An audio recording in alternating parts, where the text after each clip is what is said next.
माझे नाव रेवा आहे. मी माझ्या आईसोबत राहत होते आणि घरगुती ट्युशन क्लास चालवत होते. शिकवण्याची माझी पद्धत गावात आणि शहरात खूप कौतुकास्पद होती. अनेक मुलांना मी फेलवरून टॉपर बनवलं होतं.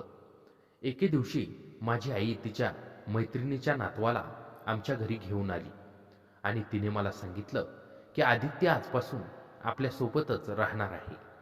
ती म्हणाली, आदित्याचा अभ्यासात अजिबात मन लागत नाही. सतत तो नापास होत आहे. शेवटच्या आशेने माझ्या मैत्रिणीने त्याला माझ्यासोबत पाठवलंय, कारण तुझ्या शिकवणीचे चर्चे तिच्या कानापर्यंतही गेले.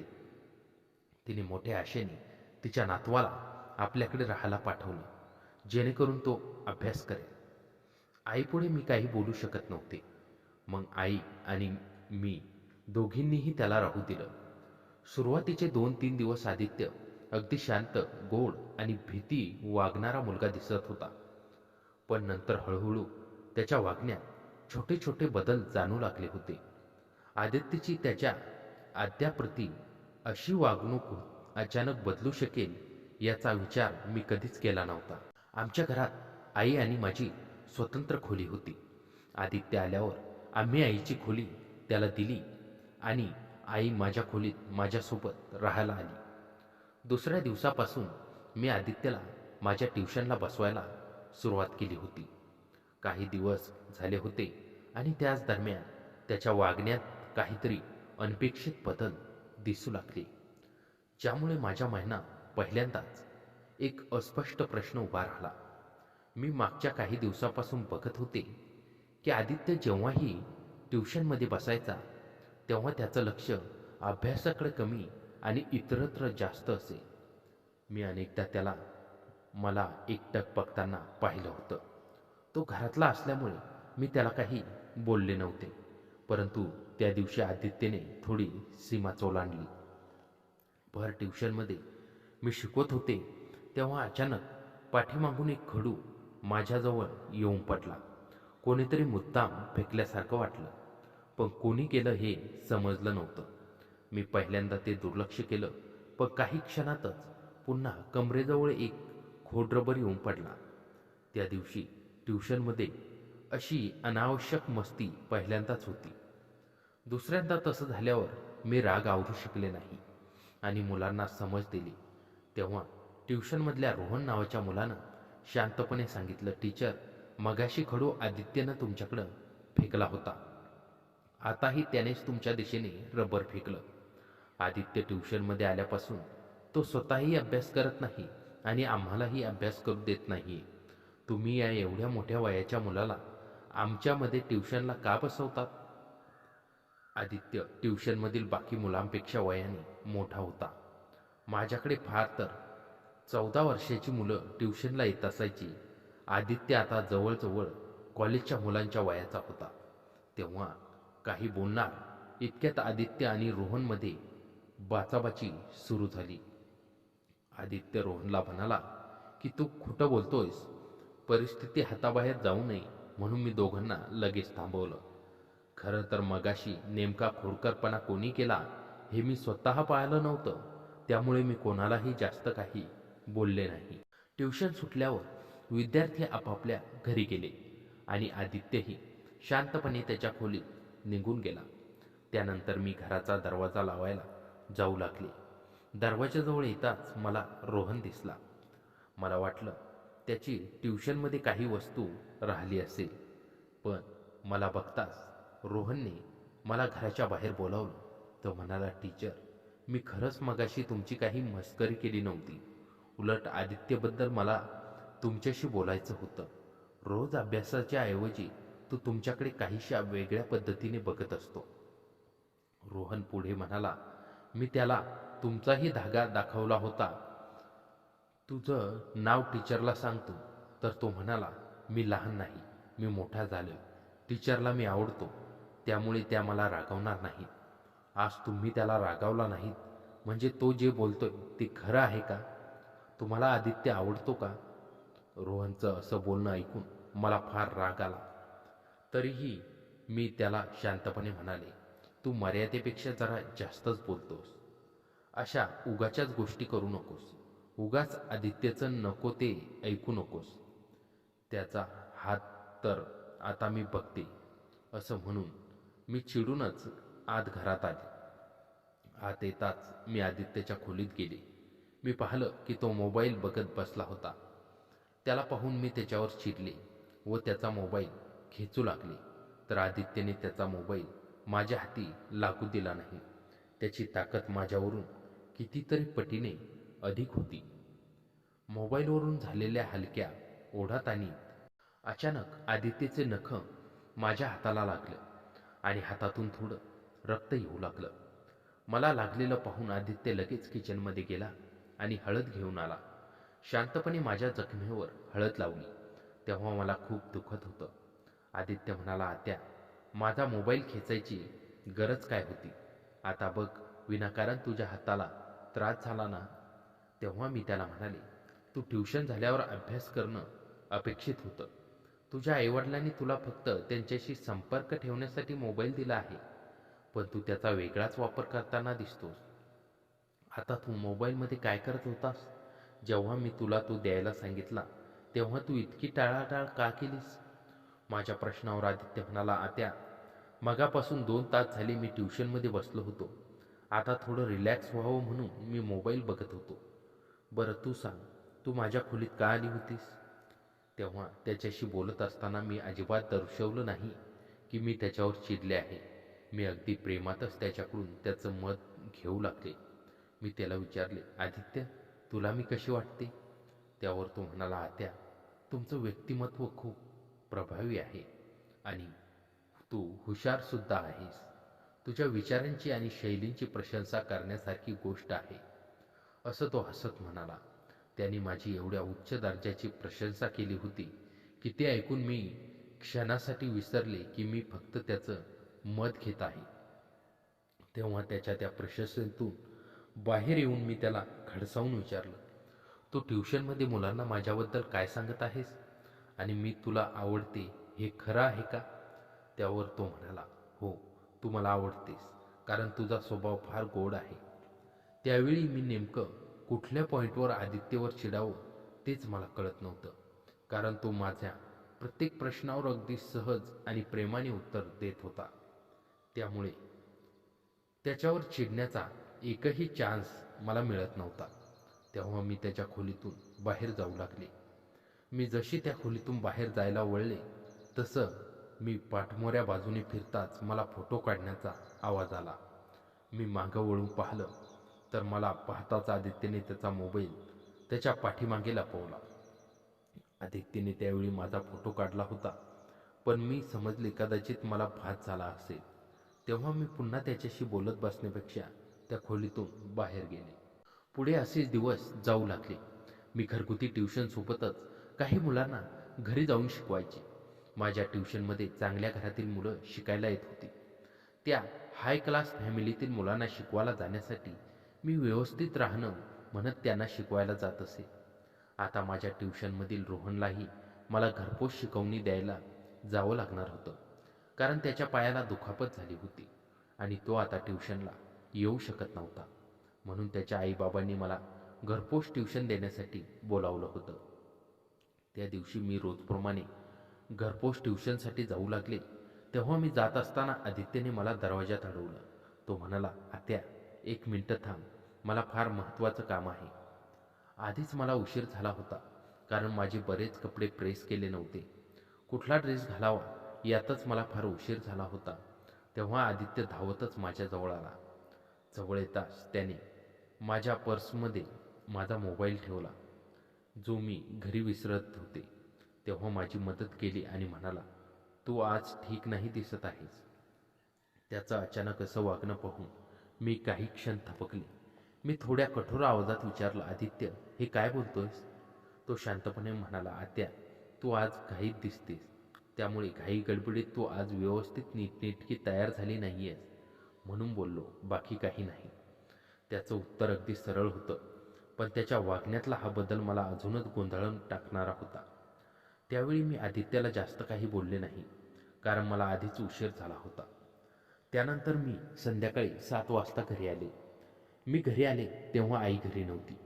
ती भाजीसाठी मार्केटला गेली होती. मी घरी येताच आदित्यने दरवाजा उघडला. मला पाहताच तो अगदी गुणी मुलांप्रमाणे माझ्यासाठी पाणी घेऊन आला. त्यावेळी आदित्यही माझ्यासोबत हॉलमध्ये बसला होता. माझं पाणी पिऊन होताच मी त्याला म्हणाले, आदित्य, तू एवढा गुणी मुलगा आहेस.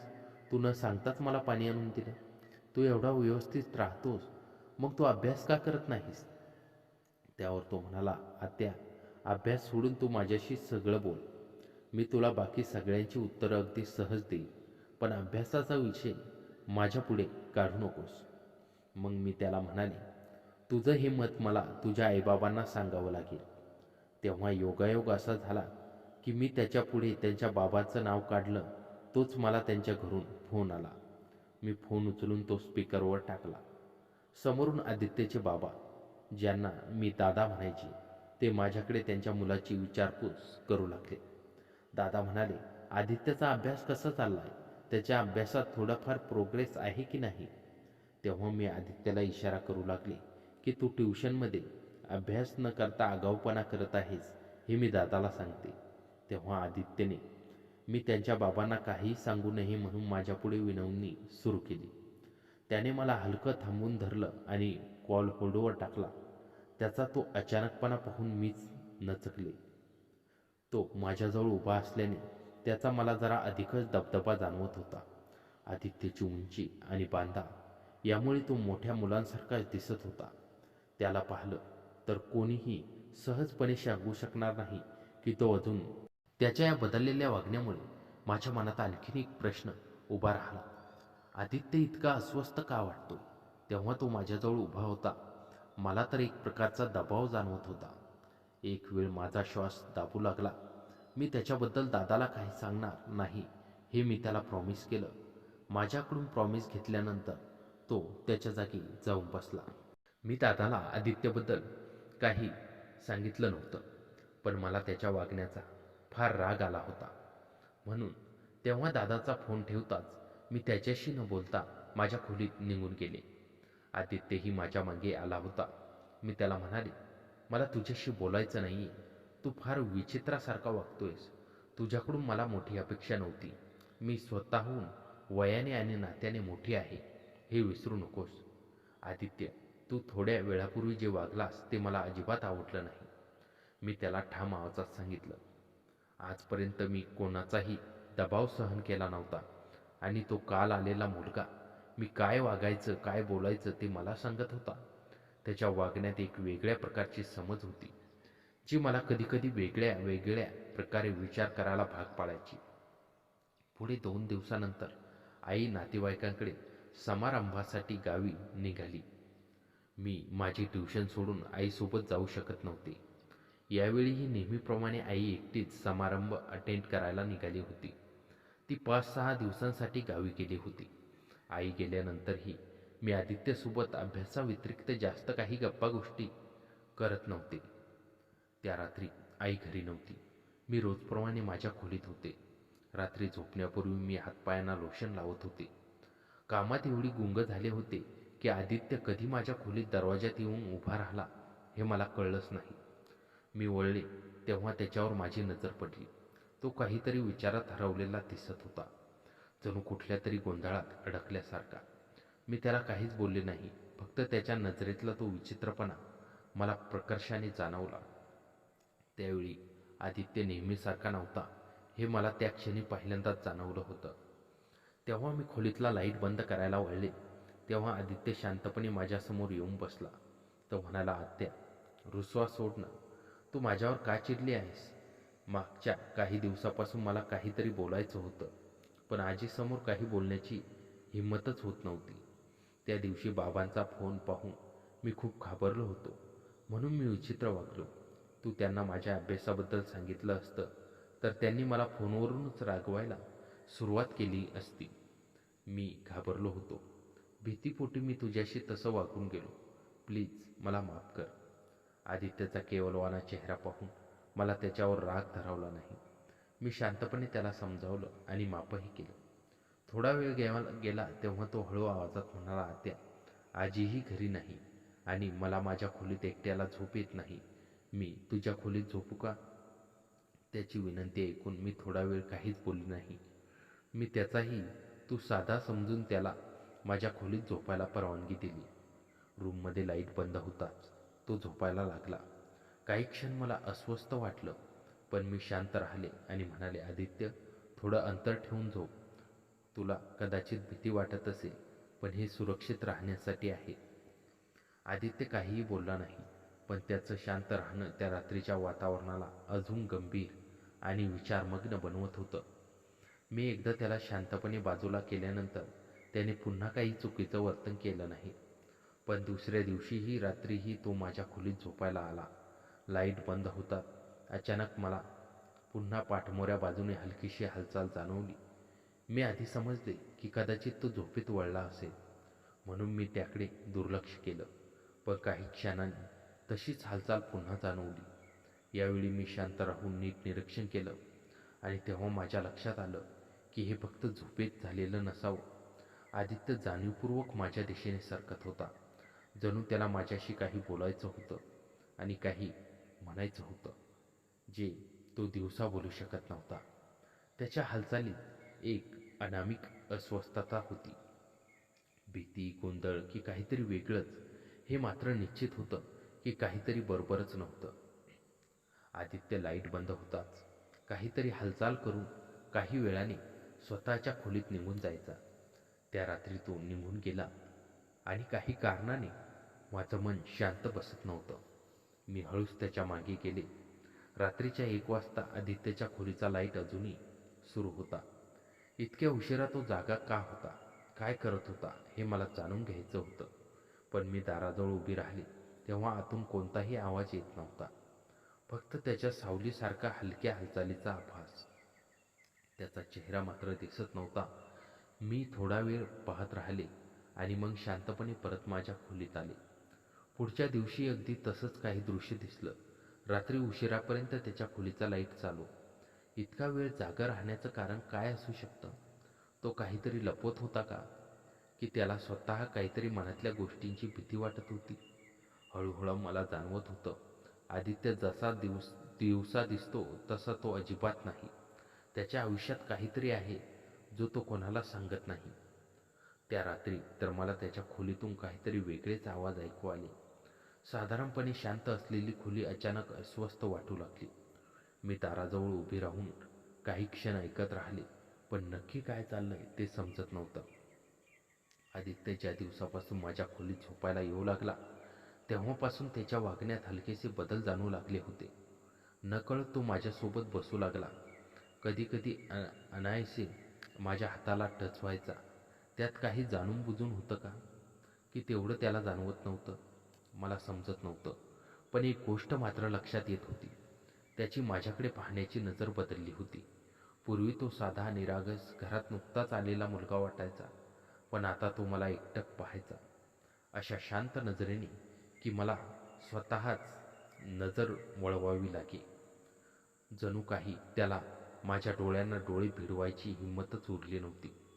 की तो काहीतरी मनात लपवत होता हे मला कळतच नव्हतं. आदित्य दिवसभर शांत असायचा. त्याच्या खोलीत जाताच तो तासनतास बाहेर पडत नसे. याआधी कधी त्याच्या खोलीत काय चालू असतं याकडे माझं लक्ष गेलंच नव्हतं, कारण तो साधा आणि एकाकी मुलगा म्हणून मला माहीत होतं. पण अलीकडच्या काही दिवसात त्याचं वागणं जरा जास्तच वेगळं वाटू लागलं होतं. त्यामुळे त्याच्याकडे दुर्लक्ष करणं आता शक्यच नव्हतं. आदित्यच्या खोलीचं दार बंद असणं पूर्वी सामान्य होतं, पण आता ते दार बंद असणं हे संशयास्पद वाटू लागले. त्या दिवशी ट्युशन संपताच आदित्य अजिबात थांबला नाही.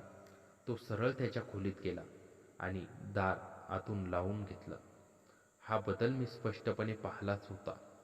दरवेळी माझ्या खोलीत राहायला इच्छुक असणारा आदित्य आज मात्र एकटाच राहण्याचा प्रयत्न करत होता. मी हॉलमध्ये बसून पुस्तक हातात घेतलं होतं, पण माझं पूर्ण लक्ष त्याच्या खोलीकडेच होतं. शांतता इतकी होती की त्याच्या खोलीतून येणाऱ्या छोट्या आवाजालाही मी ओळखू शकत होते. काय चाललं होतं? आदित्यच्या मागच्या काही दिवसापासून बंद दरवाजात काहीतरी करत होता, आणि ते फक्त रात्रीच नाही तर दिवसा ढवळेही. ट्युशनमध्ये असताना आज आदित्यचं वागणं अधिकच वेगळं जाणवलं. इतर विद्यार्थी अभ्यासात गुंग होते, पण आदित्य मात्र पूर्ण वेळ माझ्याकडेच पाहत असल्याचं मला जाणवलं होतं. त्याची नजर आज काहीतरी शोधत होती, पण ते काय हे कळत नव्हतं. आता माझं लक्ष सरळ आदित्यच्या खोलीकडे होतं. मी सावकाश त्याच्या दरवाजाजवळ गेले आणि हलक्या आवाजात दार ठोठावलं. त्याने दरवाजा उघडला, पण तोही अर्धवट. आदित्यच्या चेहऱ्यावर मला जरा घाम फुटलेला दिसला. तो आत काय करत होता हे मला पाहून जाणून घ्यायचं होतं. मी त्याला म्हणाले, आदित्य, अरे तू इथे आल्यापासून मी बघत आहे. तू बाहेर खेळायला जात नाहीस. बाहेर कॉलनीत मुलं क्रिकेट खेळत आहेत. तूही थोडा वेळ जाऊन त्यांच्यासोबत खेळ. सारखा अभ्यासात असणं तुझ्यासाठी चांगलं नाही. तेव्हा तो बाहेर जायला नाही म्हणत होता, परंतु मी त्याला आग्रह केला व त्याला बाहेर क्रिकेट खेळायला पाठवलं. काही वेळाने तो तयार होऊन क्रिकेट खेळण्यासाठी घरातून बाहेर पडला. तो बाहेर जाताच मी त्याच्या रूममध्ये शिरले. तिथे मी त्याच्या खोलीची झडती घेऊ लागले. मला त्याच्या बॅगेत अथवा इतरत्र कुठेही वेगळ्या गोष्टी दिसल्या नाहीत.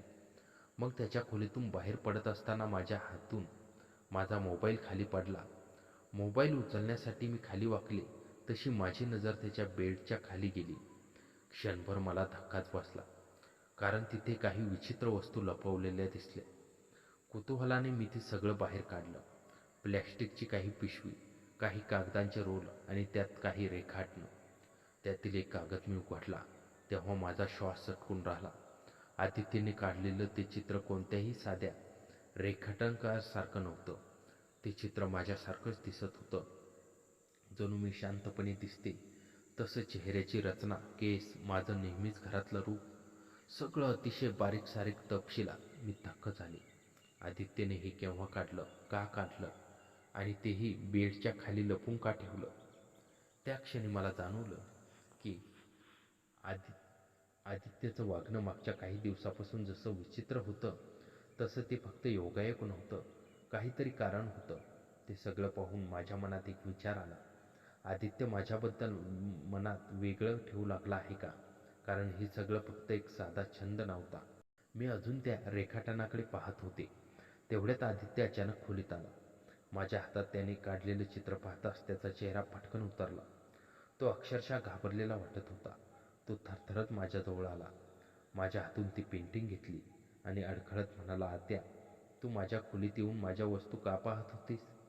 मी काही चुकीचं केलं नव्हतं. मग तू माझं सामान का चाळत होतीस? त्याचा आवाज भीतीने कापत होता. जणू त्याला वाटत होतं की मी त्याच्या काही महत्त्वाच्या गोष्टीत हात घातला आहे. त्याच्या डोळ्यात माझ्याबद्दल राग नव्हता, पण एक विचित्र अस्वस्थता होती, जी मी पहिल्यांदा पाहत होते. आदित्य एवढा घाबरला का होता? तो का लपवत होता? आणि त्याने माझं एवढं अचूक चित्र का काढलं होतं? तो माझ्या हातातून ते चित्र घेण्याचा प्रयत्न करत होता, पण मी त्याचा हात थांबवला आणि शांतपणे ठाम आवाजात विचारला, आदित्य, हे सगळं काय आहे? तू माझ्यासारखं दिसणारं इतकं अचूक चित्र का काढलं? नेमकं तू काय विचार करतोस मला जाणून घ्यायचं आहे. माझ्या प्रश्नावर आदित्य एकदम थिजल्यासारखा झाला. त्याच्या चेहऱ्यावर घाबरलेपण आणि अपराधीपणाचं मिश्रण होतं. तो नजरेला नजर देत नव्हता. तो तोंड उघडून काही बोलणार इतक्यात पुन्हा शांत झाला. जणू काही काही मनात होतं, पण सांगायची हिंमत नव्हती. त्याच्या त्या शांततेने आणि घाबरलेल्या वागण्याने माझ्या मनात आणखीन प्रश्न निर्माण झाले. मी त्याला म्हणाले, तू जर आता खरं बोलला नाहीस तर मी तुझ्या बाबांना इथे बोलावून सांगेन की तुझ्या मनात माझ्याबद्दल काही भावना आहेत. ते ऐकून तो म्हणाला, आत्या, तू हे काय बोलतोय? माझी तुझ्यावर वाईट नजर नाही. मी तुला न सांगता तुझी पेंटिंग बनवली हे मी मान्य करतो. मी तुझ्यापासून ही पेंटिंग लपवली आहे कारण माझ्या मनात भीती होती की तू आईबाबांना याबद्दल सांगशील. बाबांना मी चित्रकला केलेलं अजिबात आवडत नाही, पण मी काय करू? माझं अभ्यासात लक्ष लागत नाही. मला चित्रकला फार आवडते. मला यातच माझं भविष्य घडवायचं आहे. पण बाबा माझे विचार समजून घ्यायला तयार नाहीत. त्यांनी मला इथे अभ्यासासाठी पाठवलं होतं आणि इथेही मी हेच करत आहे. जर हे त्यांना समजलं तर बाबांनी इथे येऊनही मला रागावलं असतं. म्हणून मी घाबरत होतो. मी मागच्या काही दिवसांपासून तुझं निरीक्षण करत होतो. माझं तेच निरीक्षण मी या पेंटिंगमध्ये उतरवलं आहे. त्याच्या बोलण्यातून मला काही वेगळ्या गोष्टी जाणवल्या नव्हत्या. मी समजले होते की त्याला अभ्यासापेक्षा चित्रकलेची आवड आहे. त्याने एखाद्या रुळलेल्या कलाकाराप्रमाणे माझं चित्र काढलं होतं. मी तर म्हणेन असं वाटत होतं की ते एक जिवंत पेंटिंग आहे. आदित्य रात्री जागून त्याचा छंद पूर्ण करत असायचा हे मला त्यावेळी समजलं. तेव्हा त्याच्या डोळ्यात अश्रू पाहून मी त्याला सहानुभूती दिली. मी म्हणाले, तू अजिबात रडू नकोस. माझा गैरसमज झाला, त्यामुळे मी तुझी माफी मागते. तुझ्या आईबाबांना मी समजावेल. आता मला तुझी समस्या समजली आहे. मी दुसऱ्या दिवशी दादा आणि वहिनीला आमच्या घरी बोलावून घेतलं. मी त्यांना समजावलं की मुलांनी शिक्षण पूर्ण करणं गरजेचं आहे, पण त्यासोबत आईवडिलांनी त्याच्या मुलामधील कला ओळखून त्यांना त्या कलेसाठी प्रोत्साहित करणं तेवढेच गरजेचं आहे. मुलांवर ओरडून त्यांच्यावर आपलं मत लादून मुलं काही शिकत नसतात. याउलट दादाने आदित्याला समजावायला हवं की त्याने त्याच्या कलेसोबत शिक्षणही घेणं गरजेचं आहे. दादाला मी जे समजावलं होतं ते पटलं होतं.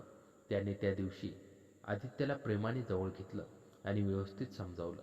त्या दिवसापासून आदित्य त्याच्या कलेसोबत अभ्यासाकडे लक्ष देऊ लागला. त्यालाही लक्षात आलं होते की छंद जोपासणं जेवढं महत्त्वाचं आहे, तेवढंच आयुष्यात पुढे जाण्यासाठी पुस्तकाचं ज्ञानही गरजेचं आहे. त्याने त्या गोष्टी समजून घेऊन त्या दिवसापासून अभ्यासाकडे लक्ष द्यायला सुरुवात केली. त्यानंतरचे दिवस काहीसे वेगळे होते. आदित्य आता केवळ चित्रकलेतच रमत नसे, तर अभ्यासालाही नियमित वेळ द्यायचा. त्याचं बदललेलं वागणं पाहून माझ्या मनातला सगळा संभ्रम हळूहळू विरू लागला. त्याचे बाबा दर आठवड्याला फोनवर त्याची प्रगती विचारत, पण आता त्याच्याशी बोलताना आदित्याला आवाजात तो पूर्वीचा दबका नसे. उलट तो स्वतःच्या चित्रकलेबद्दलही त्यांना मनमोकळेपणाने सांगू लागला. एके दिवशी संध्याकाळी आदित्यने मला त्याच्या खोलीत बोलावलं. मी गेले तर त्याने आपल्या हाताने काढलेलं एक सुंदर चित्र मला दाखवलं. ते माझं नव्हतं, तर आमच्या गावातल्या सूर्यास्तातच होतं. निळ्याशार पाण्यावर पडलेली सोनेरी किरणं, दुरून दिसणारी डोंगर रांग, अगदी जिवंत वाटेल असं चित्र होतं. मी मनापासून त्याचं कौतुक केलं. तो म्हणाला, आत्या, या चित्रासाठी मला गावातल्या एका स्पर्धेत भाग घ्यायचा आहे. पण बाबांना विचारलं तर ते म्हणाले की प्रथम अभ्यासात हातखंडा कर, मग कला. पण मला वाटतं दोन्ही सांभाळता येईल. त्याची ही धडपण पाहून मी त्याला प्रोत्साहन दिलं. त्यानंतर मी स्वतः दादांशी बोलले. दादा, आदित्यला चित्रकलेत खूप प्रगती आहे. त्याचं शिक्षण बाजूला न ठेवता त्याला स्पर्धेत भाग घेऊ द्या. मी त्याच्या अभ्यासाची काळजी घेईन. दादांनी माझं ऐकून घेतलं. आदित्य आता उत्साहात चित्रकलेच्या तयारीला लागला. स्पर्धेचा दिवस जवळ येत होता. आमच्या घरात एक नवीन पाहुणी आली. माझी सख्खी मैत्रीण प्रिया. ती बऱ्याच दिवसांनी परदेशाहून परतली होती. ती माझ्यासोबत काही दिवस राहायला आली. तिचं स्वभावाने अगदी मोकळं हसतमुख व्यक्तिमत्व. आदित्यशीही ती लगेच मनमोकळी झाली. प्रिया चित्रकलेतही हुशार होती. तिने आदित्यची चित्र पाहिली आणि ती म्हणाली, या मुलाच्या हातात जादू आहे रेवा. त्याने या कलेचा व्यावसायिक वळण दिलं पाहिजे. प्रियाच्या सांगण्यावरून आदित्यने काही चित्र डिजिटल पद्धतीने तयार करायला सुरुवात केली. त्याची कामे बघून प्रियाने तिच्या प्रदेशातील काही कला संस्थांशी संपर्क सुरू केला. मात्र या सगळ्या बदलामुळे आदित्यच्या अभ्यासावर परिणाम होऊ नये याची मी दक्षता घेत होते. तोही वेळेचं नियोजन करून रात्रीचा काही तास चित्रकलेसाठी, उरलेला वेळ अभ्यासासाठी द्यायचा. दरम्यान माझा ट्युशनचा विस्तार झाला. मला गावातील एका छोट्या शाळेतून अभ्यासक्रमाबरोबर कला शिक्षणाचा सल्लागार म्हणून बोलावणं होतं. हे सगळं जुळून घेताना मी कधीकधी थकायचे, पण आदित्यचा उत्साह, आईची साथ आणि प्रियाची मैत्री सगळं सहज सुरू झालं होतं. एक दिवस अनपेक्षितपणे आदित्यची आई म्हणजेच माझी मैत्रीण आमच्या घरी आली. तिला पाहून आदित्यच्या चेहऱ्यावर आनंद आणि थोडीशी चिंता दोन्ही होतं. त्याची आई म्हणाली, मी येण्याआधी दादांशी बोलून आले. आदित्यने अभ्यासात चांगली प्रगती केली हे ऐकून मी खुश झाले. पण मला त्याच्या चित्रकलेचंही कौतुक करायचं होतं. मी त्याची काही चित्रं पाहिली आहेत, खरोखर अप्रतिम. त्या दिवशी आदित्यने आपल्या आईला त्याच्या खोलीत नेऊन सगळी चित्र दाखवली. त्याच्या आईच्या डोळ्यात पाणी आलं. ती म्हणाली, आपण त्याच्या हौशीकडे दुर्लक्ष केलं. त्याच्यावर फक्त अभ्यासाचंच ओझं टाकलं. आता पुढे त्याला हवं ते शिक्षण घेऊ द्यायचं, यात कला असो वा अभ्यास. त्या रात्री आदित्य माझ्याकडे आला. तो म्हणाला, आत्या, आईनं आज मला सांगितलं की मला ज्या शहरात चित्रकलेची पदवी घेता येईल तिथेच पुढचं शिक्षण घ्यावं. तू नसत्या तर हे स्वप्न पूर्ण बघितलंच नसतं. त्यांच्या डोळ्यात कृतज्ञता होती. मी त्यांच्या डोक्यावरून हात फिरवला. आदित्य, आता पुढची पायरी तुझी आहे. मी फक्त दिशा दाखवली, प्रवास तुलाच करायचा आहे. आदित्यने पुढच्या महिन्यात त्या राज्यस्तरीय चित्रकला स्पर्धात सहभाग घेतला. त्याच्या सूर्यास्ताच्या चित्राला प्रथम क्रमांक मिळाला. बातमी आमच्या गावापर्यंत पोहोचली. त्याच्या बाबांनी फोनवरून अभिमानाने त्याचं कौतुक केलं. प्रियानेही परदेशातून काही कला दालनांना संपर्क सुरू केला. आदित्यला आता एका नामांकित कला महाविद्यालयात प्रवेश घेण्याची शक्यता निर्माण झाली होती. तो प्रवेश घेऊन जाण्यापूर्वी शेवटचा दिवस आम्ही सगळे हॉलमध्ये बसलो होतो. आई, प्रिया, आदित्य आणि मी. आदित्यने एक लहानशी भेट माझ्या हातात दिली. तो म्हणाला, आता हे तुझ्यासाठी. ते चित्र माझंच होतं, पण पूर्वीच्या त्या रेखाटण्यापेक्षा वेगळं. त्यात मी एका वर्गात मुलांना शिकवत होते आणि खिडकीतून सूर्यप्रकाश येत होता. चेहऱ्यावर शांतता आणि समाधान होतं. त्यानं ते चित्र देताना सांगितलं, तू मला जी दिशा दाखवलीस तेच हे चित्र आहे. ही भेट आहे, माझ्या मनातली कृतज्ञता आहे. मी ते चित्र हातात घेतलं. पूर्वी जेव्हा मला त्याच्या खोलीत ते रेखाटले सापडली होती तेव्हा वाटलं होतं हे सगळं गैरसमज आहे. पण आज तोच मुलगा माझ्यासमोर नव्या आत्मविश्वासाने उभा होता. मी हसले, डोळ्यात पाणी आलं. आदित्य, तुझी ही भेट मी आयुष्यभर जपून ठेवेन.